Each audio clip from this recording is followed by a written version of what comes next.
حج میں پہلے بھی بیان ہو چکا ہے کہ حج میں 3 ہی فرض ہیں، احرام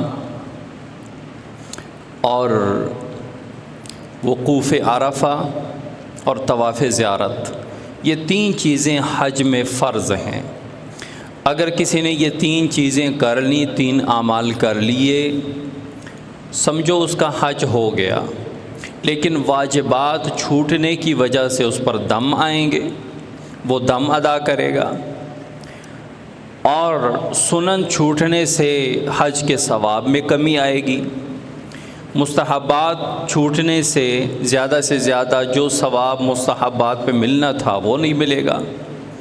لیکن کم از کم یہ 3 چیزیں ایسی ہیں کہ جن کا کوئی فدیہ، کوئی کفارہ کچھ بھی نہیں ہے۔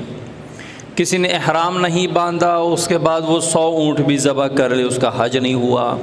کسی نے وقوف عرفہ نہیں کیا، وہ 100 اونٹ بھی ذبح کر لے، بدنہ دے دے، دم دے دے، اس کا حج نہیں ہوا۔ کوئی طواف زیارت کیے بغیر واپس آ گیا تو اس کا حج نہیں ہوا۔ یہ 3 چیزوں تو مسٹ ہیں، فرض ہیں، ضروری ہیں۔